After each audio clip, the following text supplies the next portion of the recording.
Today on episode number 476 of the School of Podcasting's morning announcements, I always mention that I've been podcasting since 2005, which for those of you that are math challenged, that's 10 years.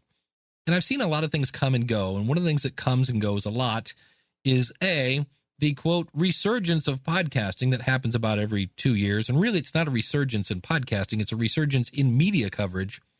And the other thing that happens every now and then is, well, people start explaining how podcasting just doesn't work. And so today, we're going to talk about some things that maybe why your podcast isn't working and why it's not pointless. And I have an interview with somebody who's just fried from podcasting. Hit it, ladies. The School of Podcasting with Dave Jackson. Podcasting since 2005, I am your very own personal podcast coach, Dave Jackson, thanking you so very, very much for tuning into the show. I've been helping people understand technology and harness the power of it for over 20 years. I've been teaching in the corporate world, and what we do here on this show is we talk about all things podcasting. I help you massage your message, I help you tackle the technology, and I help you flatten the learning curve and get you on the road to pain-free podcasting. Our website is schoolofpodcasting.com. Use the coupon code LISTENER, and you will save on your first month. And today, we're going to be talking about, there was a post. Well, here, let me read you just a bit of this. This is from a post by Brock Wilbur, who said, podcasts are pointless. Anyone who tells you otherwise is the literal devil. No one is getting rich or famous or gain any level of following from this medium ever again because it is hilariously dead. Hence, podcasting is dead. Here we go with another, tidal wave of podcasting sucks. It's dead. It's awful. It says your idea to share caustic observations about an ongoing TV show, it's pointless. Your idea to interview interesting people, laughingly misguided. Your idea to discuss each individual episode of a decade-old CW show, well, and he kind of jokingly says, that's pretty successful. And so I went over and I listened to Brock's show, but I want to bring up something here. Podcasting, it's not all about the Benjamins. And I've mentioned in the past, you're seen as an expert. You can get insights into people, whether that be your audience, which could be potential customers, maybe it's current customers. You can boost product sales because people know, like, and trust you. All sorts of things in terms of money. But here's some other things that you can learn from starting a podcast. Number one is organizing your thoughts. He said, reading a piece of paper where it says, point one, organize your thoughts. Point number two, prioritize your goals. One of the things that I did to make time for podcasting is, hallelujah, I turned off the TV. Because every time I hear the word Kardashian, I throw up just a little bit in my mouth, just a little bit. Number three, I speak with confidence. Now, I didn't really have this problem a whole lot because, again, my day job is I stand in front of about, 10 to 20 people, and I explain things in an easy-to-understand fashion. And hopefully an entertaining fashion. Number four, you're going to work with people from different cultures. Today, I was actually on a live chat, which you might see at schoolofpodcasting.com. If you see the little chat thing at the bottom, that means I'm there. And if it's on, that means I'll be more than happy to say howdy. And this person came from Egypt. And there were a couple things that I was unaware of in their culture. Like, they may or may not have PayPal. So you're going to have to work with people on a global scale. And then, as much as podcasting is about talking, I think the top podcasters are at the top of their game, of the charts, because they learned how to listen to their audience, understand their audience, and give them information that makes them laugh, cry, think, or groan. I say that makes them motivate them. It might make them inspired, or you just might educate them if you're not careful. So I went over to Brock's podcast, and here's a couple things. He said he had 13,767 downloads of 110 episodes. That means he's getting about 125 downloads a show. Now, me being, again, a classroom teacher, that'd be 5 classrooms of 20, if not a little more. And so I went over, and there were a couple things here. Like, the first 3 minutes of his show were a song. They're a song. Not really a song I've ever heard of. Don't know if it was illegal or not. But as a first-time listener, I was like, what's this show about? Because when I hear Brock Party, not really obvious. Didn't tell me who his guests were. And what he does is he takes one microphone and sticks it in the middle of a room. And his audio quality, in my opinion, right on the edge of distracting. Look, it's one microphone with 4 people. You're going to get a lot of room noise. You know what? I'll let it slide. But at the 5-minute mark, 5 minutes, you finally introduce your guest. Nobody waits for 5 minutes for someone to get to the point. Holy moly. Now, here's a couple things to keep in mind. And this, again, is my opinion. 97% of the time, improv, horrible. Another stat, 98% of my stats are made up. Well, at least in this case. Brock typed a whopping 32 words for Google to find to help bring in traffic. Really? And to me, nothing screams great content like 4 people talking over each other. I mean, who am I to judge? It works on The View. But here's again, you'll hear me talking with Donovan Atkinson here in a second. In the article that Brock kind of says podcasting is dead, he says 2 years ago, we started setting aside Thursday nights to have fun people get drunk around microphones. That seems to be a running theme in this episode. Around microphones in the living room. That's what they set out to do. Thursday nights, we're getting drunk with people, and we're going to talk into a microphone. Well, it sounds like you've been successful at that 110 times. How do you define success? It's not all about, having sponsors and things like that.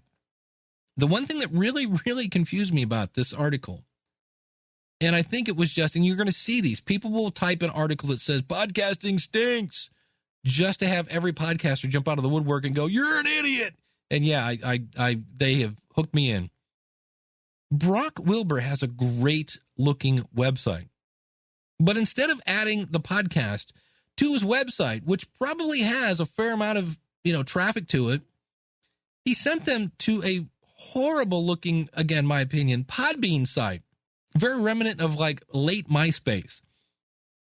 It really, I was like, why would you, if you find Brock Party in iTunes and click on website, it goes to Podbean, not his great website, because this guy's got a really impressive resume, Comedy Central appearances and things like that.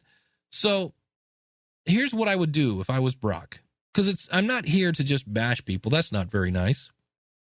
Pick some topics to talk about and let your audience know what to expect before you make me waste 10 minutes to figure it out. I actually originally didn't listen to the whole episode. I went back and he had witches. He had people that said, hey, by the way, I'm in a Wiccan.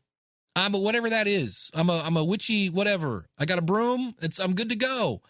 And I'm like, if he had said at the beginning, today on today's episode, we're going to interview 2 witches, I'm what? Is she blonde? Does she make her nose twinkle? No. You make me wait 20 minutes and then it's what? Okay, so that's one thing I would do. I would lose the music, and don't make people wait through 3 minutes of music. They tune in to hear you and your content. Don't make me sit through some boring song. And I know there's a fast forward button, but put the music at the end. Again, this is all my opinion. If you're going to have 4 people, get some microphones and a mixer. And this may not be an option for you. Your sound quality was not 100% annoying, but man, it was right on the edge. There's a lot of room for improvement. Newspapers, magazines, and movies all have editors. And if you don't put any time into your show, why do you expect your audience to give up their time when you didn't give up your time?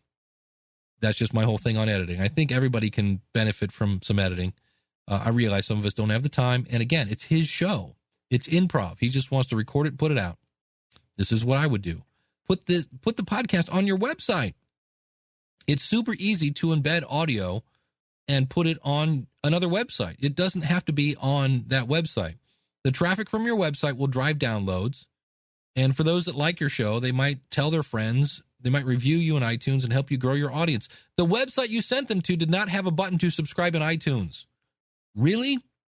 So put at least an iTunes button on your ugly Podbean site and put a link back to your website on your ugly Podbean site. And I'm not saying that all Podbean sites are ugly, by the way. In fact, they're actually not bad looking at times. But wow, Brock, no, buddy. I don't know who's designing that, but it didn't work for me. Again, my opinion. Lastly, hey, congratulations on being 30. Your website shows, again, a completely different guy than the Podbean version does. He actually has an impressive resume. So, no, podcasting is not dead. And this is where I did a talk at Podcast Movement. And one of the things you have to do when you troubleshoot, and that's what my talk was on, is help my podcast is broken. You have to isolate different things. And so I isolated Brock's podcast to go, okay, why this guy's saying it's broken? Let's take it apart and look at it. And I was like, well, number one, your intro, I believe I heard somewhere, and I need to double check this, that your attention span is something ridiculous like 8 seconds. It's like the same amount of time as a goldfish now. We're all just bing, bing, bing, bing, bing, bing, bing. So I don't think this will be the last that we will hear people saying, it doesn't work. And I think if we go back and look at these people, we're going to see where they could have done some things better. And you'll see along the way that I have some lessons, some things that we could do maybe to do things better. But the other thing I thought about today with my interview with Donovan here is the fact that I think some of us feel this from time to time. And I thought it might help some people to go, you know what? I'm not the only one that at time gets a little frustrated. And I don't know, have you ever gone bowling and get frustrated? Go to any bowling alley and look at the thing where the ball comes back. You'll see all sorts of shoe marks on that thing. Go to any pond on a golf course. You'll probably find a couple clubs at the bottom of the pool. We all get frustrated in our hobbies, and we all get frustrated in our business. And no matter which one you're doing as a podcaster, you're probably going to get a little frustrated. And I'm just here to say it's okay. But step back, think about what you're doing, think about who your audience is, maybe pivot a little and get back in there. And there's one other point I want to put in here. If you're like, but Dave, I did the thing, I defined my person, I published, and just why isn't anybody listening to me? Well, it may be a bit of timing.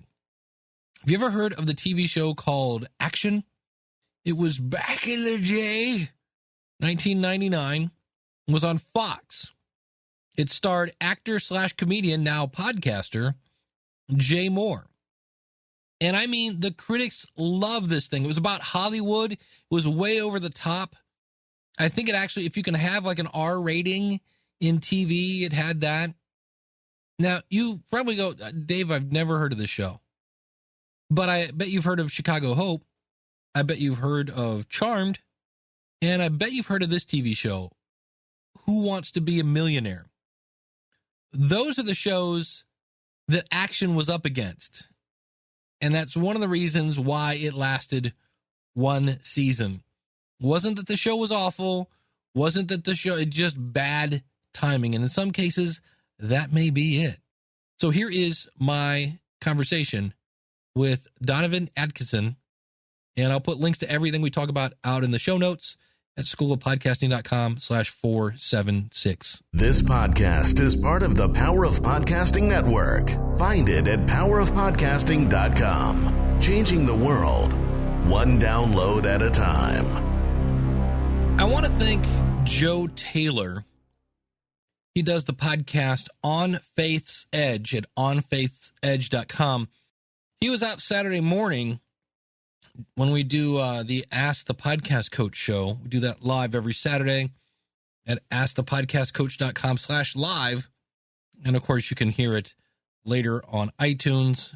Website is askthepodcastcoach.com.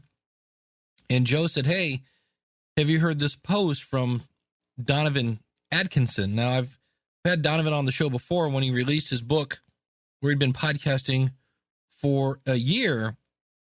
And Donovan was feeling down. He said things like this. But I've also realized, and I've been told by a friend or two, especially with this particular podcast here, it's not interesting. I don't really bring anything of value to provide to the listener. And I thought, wow. And then later in that episode, it was called A Farewell to Podcasting. He said this. It's very difficult to explain, I guess, why my reasons for not wanting to do this anymore. It's just not fun. It's absolutely not fun. And if you feel that way about your podcast, by all means, go ahead and take a hiatus. In fact, you might even think about canceling and ending your podcast. Now, if you're worried about this, my buddy Ryan K. Parker from foodcraftsman.com has a great piece of advice to keep in mind, and that is, of course, no one will punch you in the face. That's right. No one will punch you in the face if you stop your podcast. And so I kind of felt bad for Donovan. He was really beating himself up. And so I went over and I talked to him, and we just had a conversation. It wasn't really an interview. He knew he was being recorded, and he knew I was going to use this. So here are a couple things I wanted to pull out. When it comes to podcasting, you want to figure out why. Why are you podcasting? Because if you can't define the why, then you're never going to make it through the how. And so I was trying to figure out, as Donovan was kind of saying, look, it just doesn't seem to be working. What would success look like? Is that how you would define success with your podcast? If I could quit my day job, then it would be successful? If you wanted, I think so. For me, if I want podcasting, if I know I'm not doing it as a hobby, I think there's two camps here. Mm-hmm. Oh, absolutely. There's hobby success where, look, I'm doing something for fun. Maybe I've got a successful podcast about, I don't know, The Walking Dead, but develop a community, and you got a lot of like-minded individuals that listen to you and leave comments, and maybe, just maybe, you pick up some sponsors or you make some money through affiliates. But it's not necessarily it's not enough for you to quit your day job, but it's definitely enough that helps you perpetuate the maybe investing in additional equipment and things like that. That's the hobby level success. The professional level success is where you've got a network like a Twit, where you're able to actually have a sustainable income where, okay, I'm devoting all my free time. When I get up in the morning, I'm thinking podcasting network. If I can do that, then I am successful on a professional level. For me, that's how I divide them out. And I guess I got a little shaded or jaded rather, because I couldn't reach that level of professional success. Maybe I had a little bit of hobby success, and that's okay. But my goal was to try to have professional success. And I think that's where I did myself in, is because, the proverbial statement is, don't get into podcasting to make money. Right. Quickly make money. And that's where he later pointed out how, you see people that are just crushing it, like Leo Laporte. But I was looking at folks like Leo Laporte, and I was like, well, if Leo can do it, damn it, I can do it too. Not realizing that Leo had a lot more history behind him than I had, and he was coming from television and radio.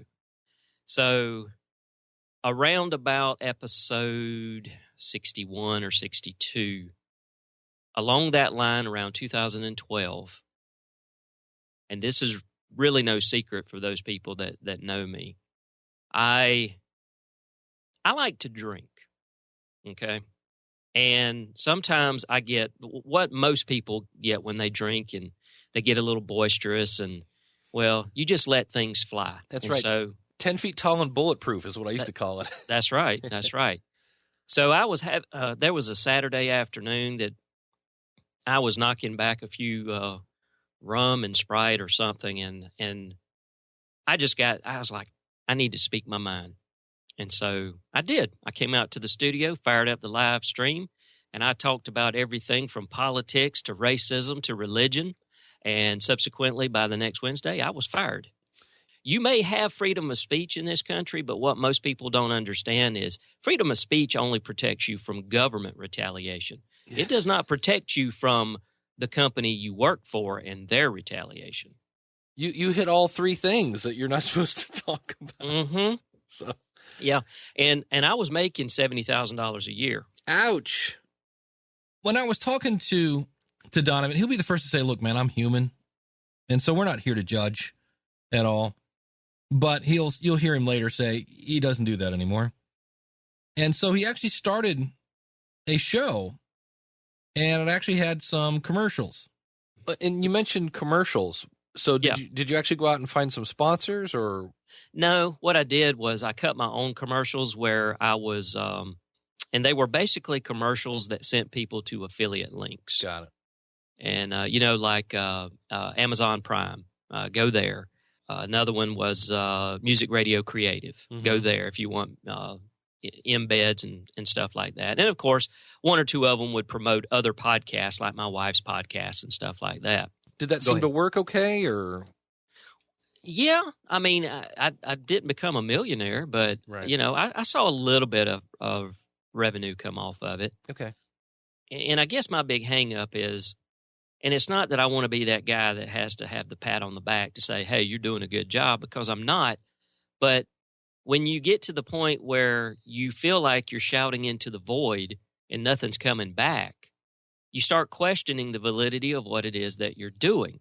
So that, and the fact that I just couldn't keep up going 4 days a week doing this show, I kind of wound it down a little bit. And then later this year, several months back, I said, I'm going to start this thing again. And so, but I didn't do it as a daily show. I did it as, okay, I feel like talking about something today.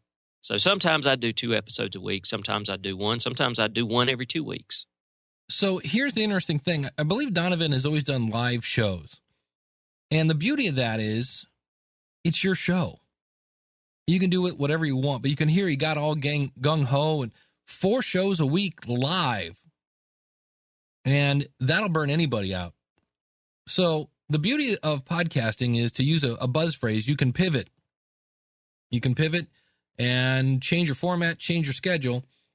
And for me, we have said in the past that if you can, record a couple of shows, figure out how long it takes you to create a good quality show that has value, that either impacts your audience, inspires them, or entertains them, and then try to come up with a schedule that you can meet. Now, do you have to do that?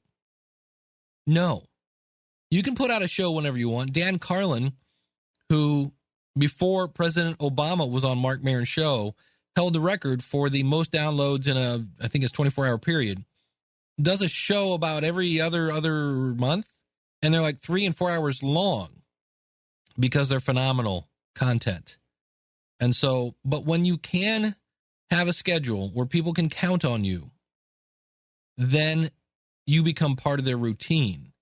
And that's cool, and that's trust, and that's something you want to aim for. It's not necessary, but I would call that a best practice. And the key there is putting out a good quality show. Don't just put out a show because it's Monday. And so, we all have these best practices that we talk about. And one of the things that really has cropped up in the last couple of years are people teaching people how to podcast. Okay, now, I've been doing this for 10 years. I've seen a lot of people come into this kind of area, and I've seen a lot of people just, die. Well, they're not dead, but they're gone.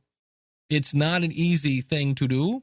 It takes a lot of patience, and it's an interesting space. You have to have that why. And for me, I like to help people. I like to help people tweak their content. I help them understand their audience. And that's kind of what we're going to be talking about here is in this little clip, Donovan kind of chimed in on some of people that are doing podcast teaching. So we're going to talk about that, and then we're going to talk about best practices. So here is Donovan talking about people like John Lee Dumas. You know, the goal of doing a podcast, if you listen to all of the podcast trainers, podcast teachers, which to me, that's also a little bit laughable too, because the most successful podcasters out there, aside from people like Tom Merritt and Scott Johnson, those guys, in my opinion, are doing it right. But their success is definitely difficult to duplicate. And that's actually from his clip. These are, if you're like, who are these guys? They're Frog Pants, I think, network, and people that have come again from radio backgrounds, and they're using what's called a CPM model. I think, Tom, there's one guy on Patreon that is getting tons of donations, but a lot of big names are using cost per 1,000 downloads. Like, you'll pay me for the 10,000 downloads that I have. So let's go back to Donovan here. That's the way these guys are doing it. But if you look at someone like a Cliff Ravenscraft and you look at someone like a John Lee Dumas, they make their money off of training courses on how to learn how to do what they're doing. It's almost like a weird, screwed up pyramid scheme. Best way I can describe it. I know it's not a pyramid scheme, but it still seems a little crazy. Right. So I asked him about this to kind of expand on that. And Dave, I love podcasting. Don't get me wrong. I still have the itch. It's just maybe that episode, my farewell episode, was an indication of a weak moment in my life because a lot of crap had just started happening and snowballing. I mean, right. The company I was working for, my wife and I celebrated 25 years of marriage on May 4th. May 8th, around 11 o'clock, my good friend and owner of the company I was working for called me into his office and gave me a separation notice and said, we're not doing all that well. I've got to tighten up the ship. And so here I am again, unemployed. And so this time I fell back on my one true skill set, and that's IT consulting. So now me and my youngest son, that's what we do, and we're surviving. But all of this stuff started accumulating, and then I got served two weeks ago, a knock on the door, and you open the door and a sheriff's deputy standing there, and you're like, what in the hell is going on? And they hand you a lawsuit, which goes back to the other time when I lost my other job and I wound up not being able to pay for some things. And you just, life happens. Right. And there's really no one in this situation to blame but me. I mean, I did it and I own up to it. And kudos for that, by the way. So many people want to blame other people and it was their fault and I'm a victim and things like that. So kudos for Donovan for going, I did something stupid and I'll gladly, I'm going to clean up the mess. The cumulative effect got to the point where I was like, why am I doing this? Nobody gives a damn about what I'm talking about. I don't feel like I'm being effective. Whether I enjoy it or not, it's starting to really weigh down on me. I mean, what's my impetus for coming out here to the studio and sitting here, recording a 45-minute show, spending about 20 minutes editing the thing, and putting it out and writing show notes? Nobody's listening. Nobody cares, so I shouldn't care. And that was my moment that Saturday morning. Truth be told, after I cut that, polished it up, posted it, I was drunk by that afternoon, and my wife and I did not have a very good evening that evening. So, and I had a lot of apologizing to do the next day, and and maybe that's just too much information. I don't know, but I told you I'm going to be open and honest and transparent. So where my mind was when I recorded that. Do I regret recording that last episode? No. I mean, those were my feelings and my thoughts at that time, and I do get irritated with first and foremost, I have nothing against John Lee Dumas, okay? Mm-hmm. It's an admirable thing that he has done. Matter of fact, what I found interesting is I was in Cliff Ravenscraft's podcast mastermind. The mastermind, yeah. Okay. I was one of the original 100 or whatever. It's admirable what John's been able to do in his journey. His Entrepreneur on Fire podcast, I think, is a really good podcast. And the fact that he was able to monetize it, and if you listen to him, he says he really wasn't able to do that until about 6 months after being into it. And, that takes guts and stamina right there not to give up. Right. Where I find issue is that success, especially when folks like him start sharing their numbers, their income statements, and it looks like he's making hundreds of thousands, millions of dollars a year. He's not doing it off that podcast. And that's a misconception, I think, that happens to a lot of up-and-coming podcasters. They get dollar signs in their eyes. They look at someone like him, and they're like, well, I can do just as well as he's doing, probably better, not realizing that the core of his money comes from him teaching you how to do what he's doing. Now, actually, I went out and looked at this, and you'll hear me talk about this when I was doing the interview live. And Donovan has a point. In July, John made, you ready for this? $162,152 from Podcasters Paradise. And you'll hear me point out that he actually made a fair amount of money actually from his podcast. And that's what aggravates me. But to me, it brings across the wrong message for people that are wanting to get into podcasting. I know that you train people to podcast. I'm pretty confident that you say, look, these are the things you need to look at: audio quality, show notes, setting up the WordPress site, and all of that. Are you going to make $1 million? There's probably you have a higher chance of winning the lottery, which is a 1 in 173 million chance of making any real money off of a podcast. So I don't fault anybody for using their skill set to make money.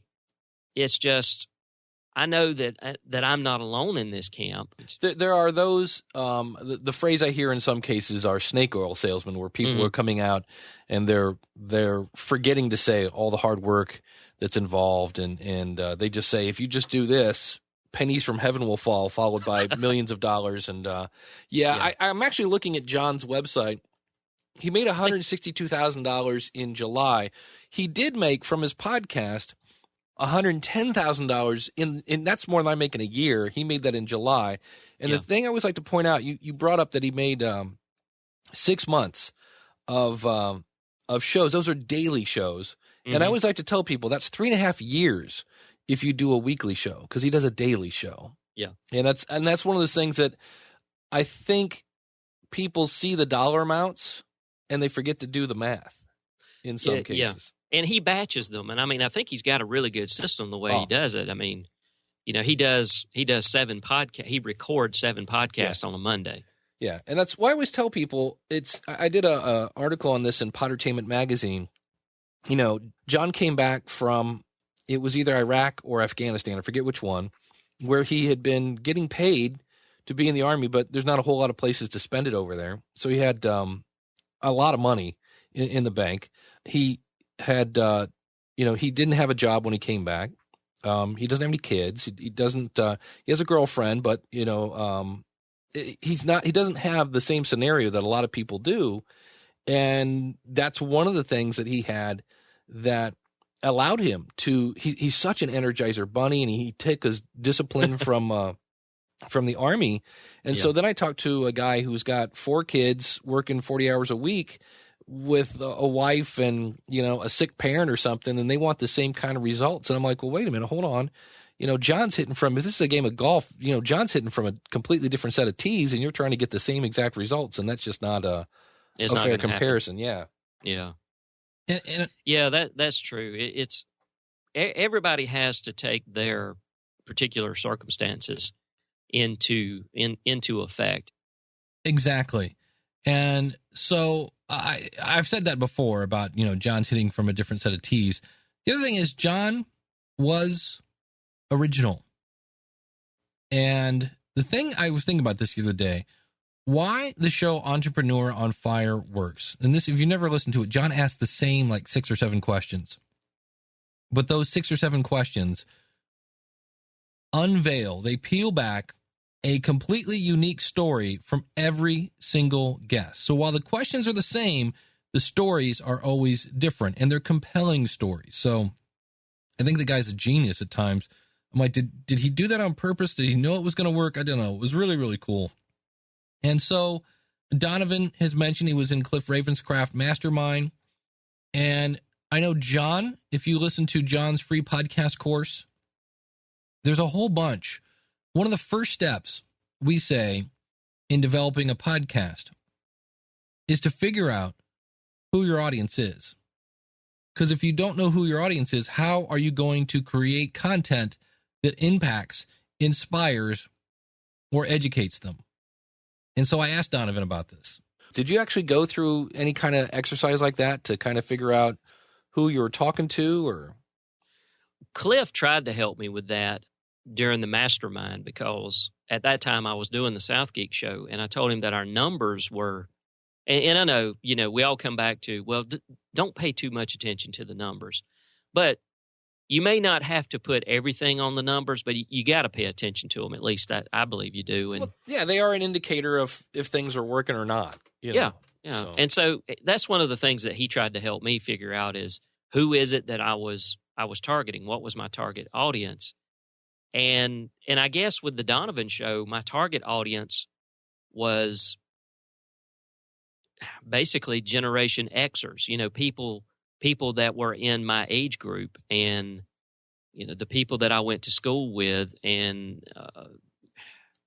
that's about as far as I could get with it. It was like, whether you agree with me or disagree with me, let's have a conversation about what's going on in the world. And then that's when I started realizing, well, why do they need to listen to me when they can listen to, a handful of about 25 other people on MSN and CNN and Fox? And I mean, Glenn Beck even created his own network online and all that kind of stuff. So who am I, right? The thing in that kind of situation, you're not really selling a product. You're not really selling somebody else's product. You kind of are with commercials, but when it comes to that, then if that's going to be the model of, I'm going to get an audience and then run ads across it, the only time that it appears to work is, when you've got big numbers, like somebody that comes from radio background, they're bringing an audience with them. And the other way it is, I wouldn't say, everybody has their own point of view. Like you kind of say, well, I'm Southern, I have a different perspective, and that's true. And that is why your show would be like nobody else's. It is going to be harder to carve out your audience in a area that's kind of crowded. When Donovan's first started, he's got a technical background. He used to own an internet company. For someone who doesn't come with a built-in audience to go into a technology, it's going to be, and I think I talk about this in a clip, I always wonder what it was like for the guys that founded Five Guys Burgers and Fries. And I don't know if this is a global company, but here in the U.S., if you walk 3 blocks, you will see a McDonald's, a Wendy's, a Burger King, about every, 3 or 4 blocks. Okay, I'm exaggerating. But in between the Burger King, the McDonald's, and the Wendy's, you will also see a Walgreens drugstore, a Rite Aid. It's either a drugstore or a burger joint. And so I'm wondering, when the guys went in from Five Guys Burgers and Fries, they said, yeah, we want to open up a new restaurant. And they're like, great, what is it? Okay, it's going to be fast food. Awesome. What is it? We're going to serve burgers and fries, except ours are going to be extra greasy. They're going to actually be kind of gross. Like the grease will actually soak through the paper. I always wonder how that business meeting went. Because they're like, well, I don't know if you've ever heard of this thing called McDonald's, Burger King, and Wendy's. And the fact that people are kind of trying to eat healthier. Most Americans are overweight. But those guys had to know they were going to have a tough road ahead. And yet, as I start to go into more airports, as I start to drive to more cities, well, what do you know? There's another Five Guys. I've eaten there once. I thought it was absolutely gross. I don't understand what makes them special. It's just another burger joint with greasy food. So, the other thing we talk about is, to me, my equation is value in your episode. It's going to impact, educate, or entertain your audience. You're going to make them laugh, cry, think, or groan. multiplied by the amount of effort that you promote your show is going to help you achieve the number of downloads. So I asked Donovan about promoting his show and what he did. What were you doing to promote your show? Standard Facebook postings, Twitter. That I probably was not doing a very good job at trying to promote the show. I was trying to figure out, did I need to spend money? Could I spend a little bit of money and promote it on Facebook using Facebook ads and things like that? I tried the newsletter where it's like, sign up for my newsletter and I'll send you a free copy of my second book that is actually a fictional book, but it's written about the trials, tribulations, and turmoil of what happened whenever I got fired in 2012. Those were the things that I was doing. And I try to look at what you guys are doing and trying to see, what can I do a little better. And I probably was not doing all the stuff that I needed to do, and I probably was not doing it the right way. And again, I love his honesty here. He's just like, you know what? Here's what I was doing. Not really sure. I always say, again, it goes back to step one. Who is your audience? Then figure out where they are. Go there, whether it's in an online group or physical, and then make friends with them. And then once they know who you are and you bring value to the conversation, then tell them about your podcast. Well, you got that whole life thing again that keeps getting in the way. Yeah. Yeah, it does. That's always a problem. And then I pointed out yesterday when I went over to your site that you didn't have a contact page. And you said you changed themes and that's when that went away? Yeah, what happened was I had one of the themes on there that had one of the modules built in for all of your social media contacts. And apparently I wasn't paying attention because I had a feed issue where that particular theme was truncating my RSS feed. And the quick fix was, okay, let me just find a different theme that I like. And when I did that, I didn't realize that I had lost all of my social media contacts. So once you alerted me to that, I went and threw something up on there with the Facebook icon and the Twitter and my email address so that I could be found. And so, yeah, that was definitely an oversight on my part, but it wasn't something that I intended. I wasn't trying to keep myself locked away in, Yeah, I was going to say that would kind of hinder the feedback you were looking for. Yeah. So, yeah. Just a little bit. But no, that's the joy of some of these themes they're like a Swiss Army knife, and then when you switch to another one, you're like, oh, wait a minute, hold on a second. So you have to be careful with that. Your most important pages on your website. Number one, about, and it should say about, and it should say, here's how you're going to benefit from listening to the show. Get the inside scoop and nitty gritty trivia from the Sci-Fi Movie Podcast, where three, sci-fi gurus talk about their favorite shows. Something that explains, here's what you're going to get from this. Listen to the School of Podcasting, where Dave delivers advice and strategies and insights into tools on podcasting delivered in an entertaining fashion. You'll love it when he interrupts his own interviews. Right? And I was thinking about it as I was talking with Donovan. I know he's going to keep on podcasting, and here's why. I absolutely love doing the live shows. I love replicating the terrestrial radio style talk show. Then do it. If you love it, if it brings you enjoyment, do it. So you're not going to be a professional podcaster. If you love it, do it. I love riding my bike. I don't do it enough, and by that I mean a 10-speed. I love the breeze. I love getting out. I drive on these paths that go along the route of the Ohio Erie Canal. So this is where the donkeys used to pull the canal boat. It's flat. There's no traffic. It's beautiful. You're deep in the woods. You get to see, Bambi will come up and jump on the path and you almost wreck. Occasionally we'll see a snake. I love that. I'm not making any money at it, though. That's okay. You don't have to always do things for money. Yeah, I'm not going to be Leo Laporte. I never am. But that's okay. I love doing this. So I asked Donovan, I'm like, okay, what can we, if you were going to start, what would you do differently? I can predict that you're not going to give up podcasting. I can just tell. For me, I just like, because at the heart of it, right, when you're one podcast, you're trying to tell people, look, wake up, America. The government is not really doing some stuff that they could be doing things better. Let's put it that way. Mm-hmm. And that, I think all good podcasters come with a heart to serve and help and inform and educate and entertain and things of that nature. So if you were to fire one up, let's say you go back to the drawing board, I'm going to start up a new podcast. What would you do differently? I'm still trying to figure that out. That's the thing. And that's the reason why I've said that, if anybody wants me to actually be like a guest or a co-host on their podcast, I'm more than happy to do that. I'm just not sure.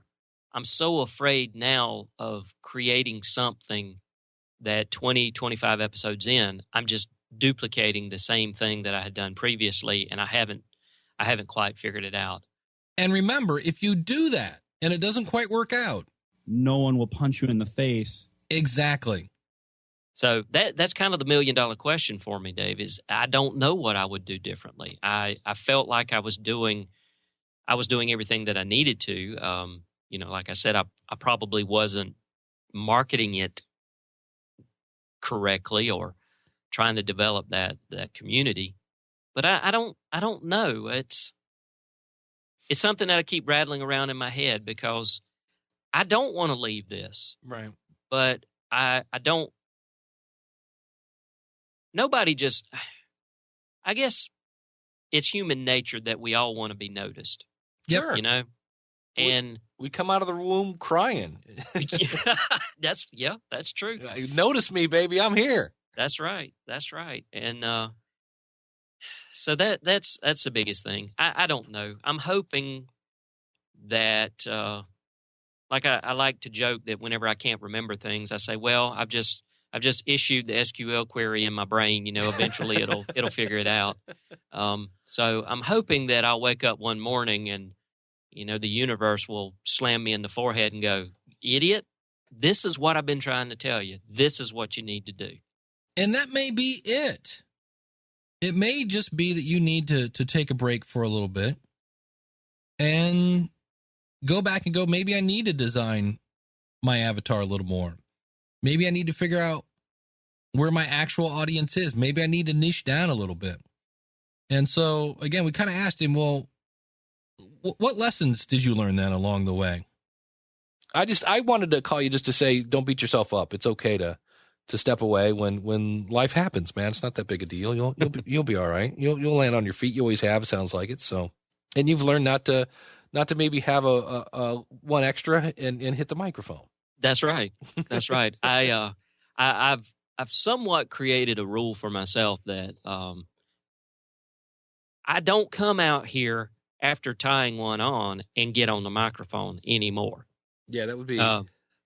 Yeah. Well, if somebody came up to you and said, "Hey, Donovan, you've done a few podcasts on and off, and you seem to know what you're doing," what would your advice be to the new podcaster? It sounds cliche, but because we all seem to think this way, I think.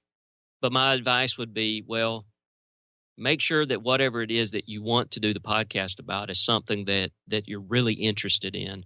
I get so tired of hearing the word passion, but right. it really is. I mean, if you really enjoy the show The Flash and you want to do a podcast about The Flash, then make sure that you eat, sleep, and drink The Flash. Otherwise, your podcast is just going to be another Flash podcast along with probably 20, 25, 50, 100 other ones out there. It'll be a flash in the pan. Get it? Woo! So, I mean, unless you can really just sink your teeth into it, you're probably not going to be as successful as you hope you are. But, first and foremost, that. Secondly, don't spend a ton of money on equipment. like I told you, I don't do anything halfway. Whenever I decided that I was getting into podcasting, I built a brand new, I spent $1,200 on building a streaming computer. I bought a Mackie mixer for $350. I bought a PR40 for $350. I wound up, I've got a 24-inch iMac, which I already own. So, which I believe he had to mortgage his house. 24-inch iMac or MacBook, it's usually, I think it's the house and the garage you have to mortgage to buy one of those. I've probably got about $3,500, $4,500 invested in my studio. Dang!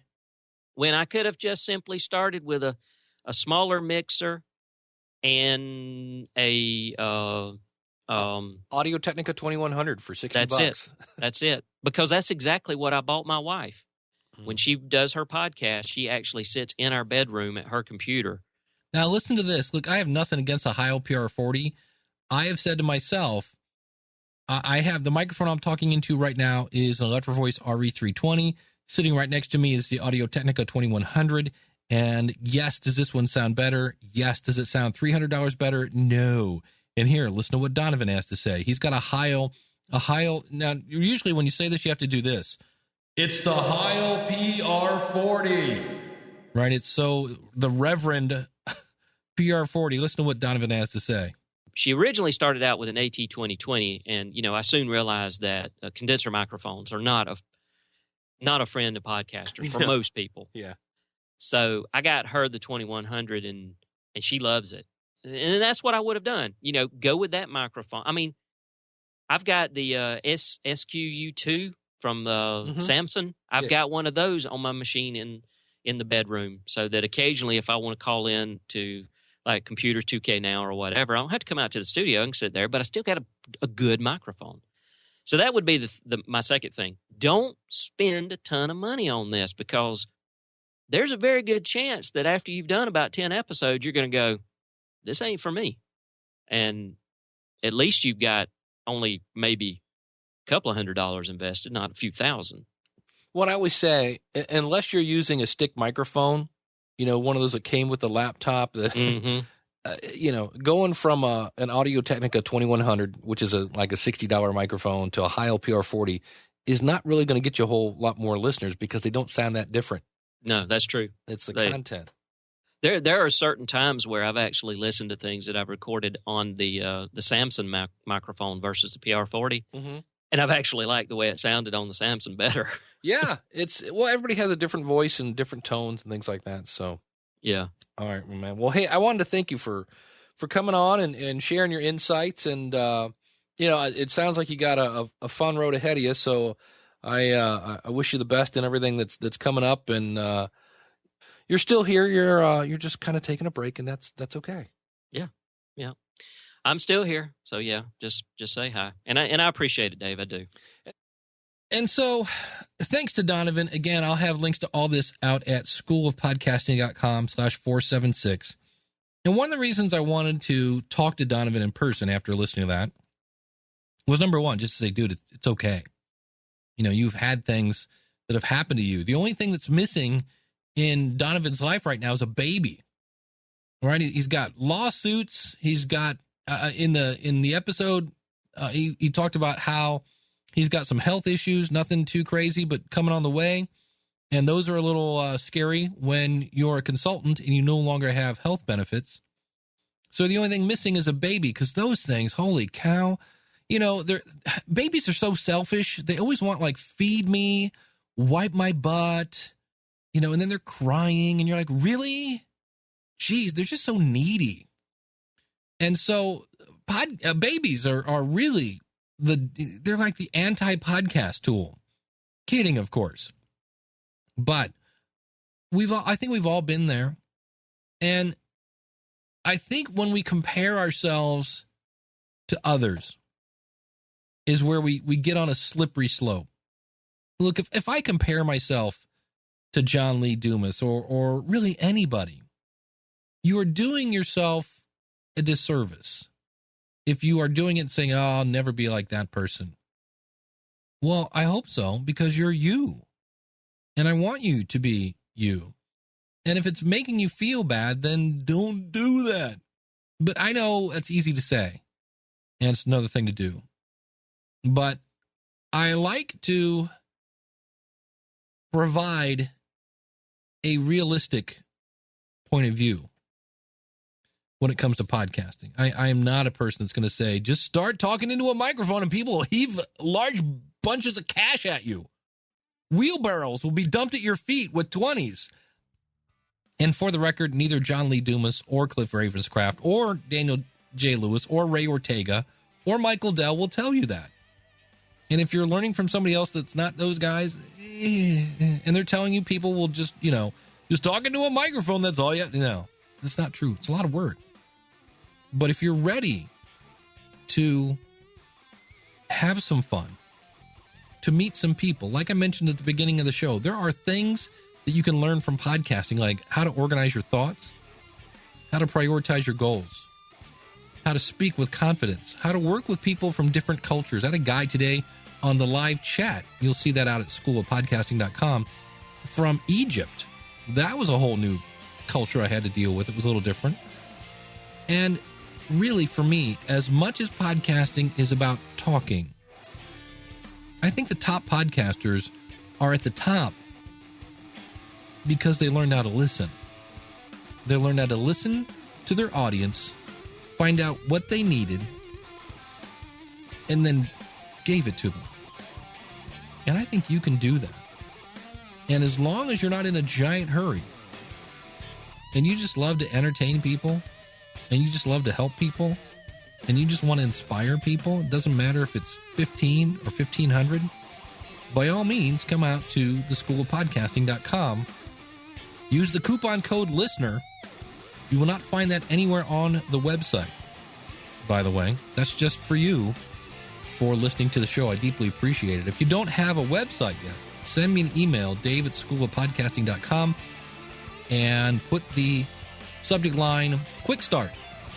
And here's how this works. I will send you a link to order hosting for your website. You order that, and then you send me, now you use a special link that I give you. I earn a commission on that. You send me the welcome email. I'll log into your account and install WordPress for you, along with some plugins. Then, but wait, there's more. You get a month at the School of Podcasting because you're like, Dave, I don't know anything about websites. Well, you will see that not only do I have tutorials on how to how to work with WordPress, how to build pages, how to build posts, how to add plugins, how to change your theme. I've got a whole lot of stuff on planning your podcast. So when we talk about things like defining your avatar and worksheets to help you figure out what is your strength, what do you like to talk about, what shouldn't your podcast be about? There's a whole, in fact, I'd have to look at it.